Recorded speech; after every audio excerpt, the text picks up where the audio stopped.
What's going on, y'all? It's J Small Reviews here, back at it again with another video. As you guys can see, bringing you guys a little bit of talk on a big announcement that went down yesterday, and that is the Trenches, December 17th.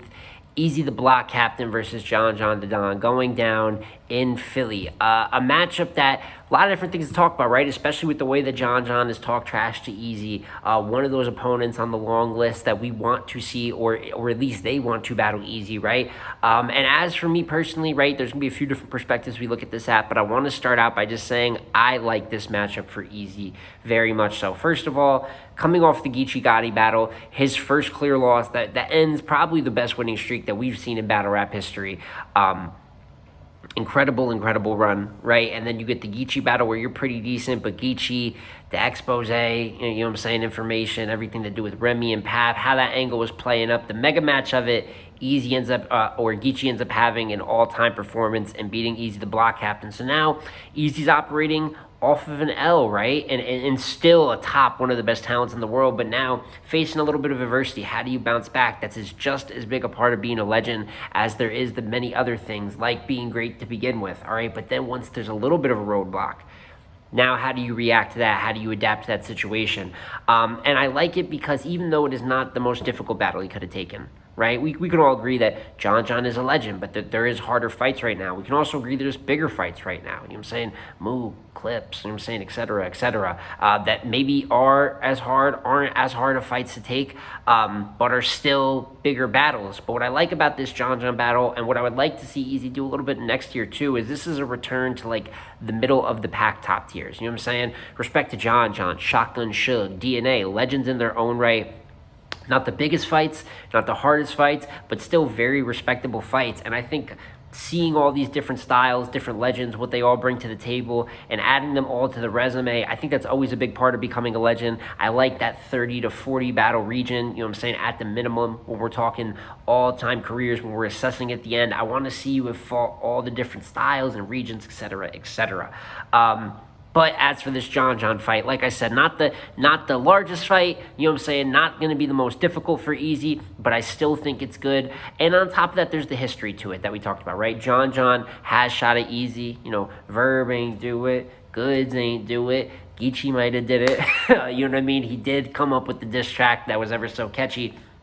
He's had a lot to say to Eazy after wins, after losses, etc. And as for John, it totally makes sense. It's one of the last huge battles he's going to have. We know that Eazy is a huge battle for anyone, star in his own right. So when these legends get the look, yeah, it's a look for Eazy, you know, to fill out the resume, to build that resume. But I'd be lying right now if I told you John was like the A side of this battle or was equal. You know what I'm saying? Clearly, Eazy's on fire right now, and it helps these vets to battle him, you know, just as much, if not more, than it does help Eazy to battle the vets as well.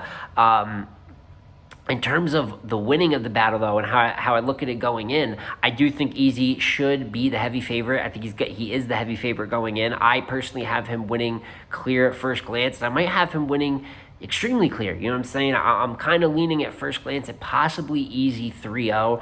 I think that not just style-wise, this is a good matchup for him. I think that there's going to be the gap lyrically, which he's always been really good at showing when he's going up against vets that don't have the best pen. Eazy has a good enough pen to show the difference. I mean, Eazy's not out here penning the craziest schemes or writing concepts known to man, but he has just a good enough, like 80, 85 overall pen, where a John who's a little bit outdated, that separation is going to be shown a little bit. And besides the separation that just comes with the writing, that's not even going into what Eazy's really best at, and that is angling and character assassination. We all know that for the most part, Eazy's got a round where he's going to have a fairly creative angle, and even if it's a baseline, a upfront angle, low-hanging fruit, I still feel like he's made the most with all that. You know what I'm saying? I feel like his angles against Calico ended up working out perfectly. What he did against Goods, kind of turning the money against him in a sense. And we could go on and on. T-Top with talking about how much T-Top gossips per se.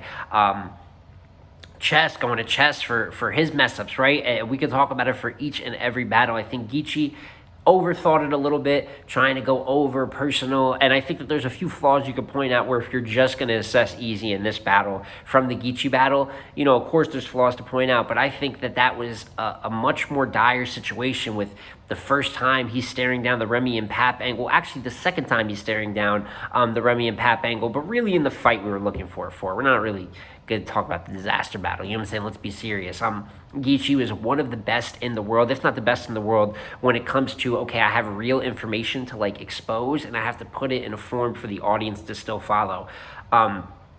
I think that John obviously is going to be more, I'm not going to say straight known for angling, call him a tactician, right? John's not exactly like a top 5, top 10 angler, but when you do have someone that's more of a structured, planned out strategy guy in a battle, you are going to expect some angling, right? So obviously we're going to hear John's version of this. So we're going to hear a few different versions of this. It will not be the last time at all by any means that we hear about Eazy and the many angles that are out on him, which a part of it is the way he reacted. You know what I'm saying? When something goes down, he's going to go live. We don't see him for a month, right? I don't think he's played his hand good in any of these situations. I think when he went on the internet and the first person he was yelling at after all these rumors was like Danny Myers and Miss Hustle. So there is definitely few different ways to attack Eazy, but when we're just talking about both of them, what they can do at an angling peak, I have not seen what John's done recently, even with, you know what I'm saying, how we could say in a sense maybe vulnerable Eazy is to some of these attacks. I don't see how John's going to package it together better than Eazy. Now, he has had all-time angles, right? So I'm not saying that's impossible. It's more than in any given Sunday sport when we're talking about a legend, right? But he hasn't been rapping at the same high level. There is still angles against John to take, right? This whole bullpen debacle with the cancel cards and whatnot, definitely a thing to talk about. And as I spoke to earlier, character assassination.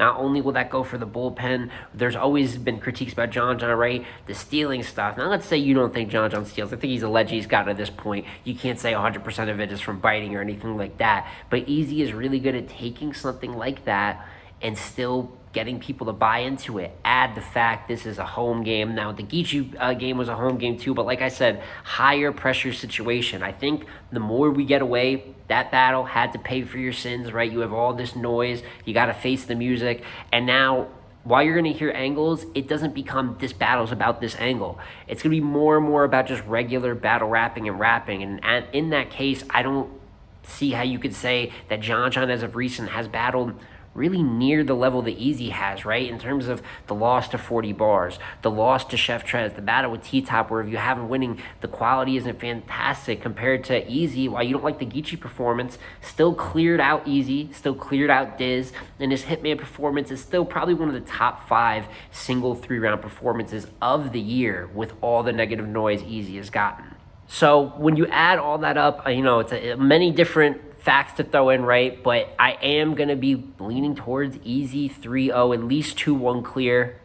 Motivation for John because it is such a big battle for him too. So you would expect that it would be the best John you've seen this year, right? I thought John was probably his best versus Mills for whatever reason, probably his second best versus 40.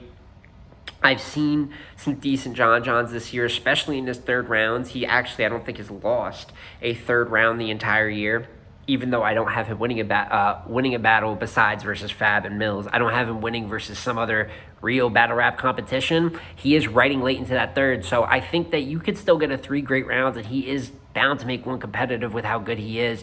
But I think Eazy has a point to prove. He's got motivation to bounce back and have one of his better performances, and matchup-wise, I just think it's a bit of a nightmare for John. So we'll talk about the rest of the card when it comes out. Probably going to come back at some point and end up doing a full predictions on this battle as well, right? Once there's even more thoughts that are settled, maybe we'll get through a little bit of the promo and things will change up. But even with the fact that Eazy's got to keep facing down this angle, now you're going to have to ask for someone to do it maybe better on par with Gaethje to keep that momentum up. And that's another extremely tough situation for John to be in. So I like even though I think I'm predicting it to be lopsided, I do like the battle. It's obviously smart for John. I do think it's a smart battle for Eazy. I think it's a good way for him to end this year and hopefully to start next year. Maybe we can knock out some more of the Suge plate, the DNA plate. And then next thing you know, there's a good chance that Eazy can get back to his clear winning ways. But this battle will be a big determining factor in that, right? Because then somehow, right, if Eazy does come in here and he loses to John to Don, especially if it's debatable, or especially if he loses clear, there's a whole new conversation to be had about what's actually happening with Eazy and where his trajectory goes from here, in my opinion. But it's been Jay Smo Reviews again here, y'all. You guys, please let me know what you think. These are just initial thoughts, but I'd love to hear how you guys feel about the battle announcement. Do you think it's smart? Do you think one of them is going to win clear? Do you think John John's got a really good chance? Let me know in the comments down below. I'm going to catch you on the next one, man. Peace.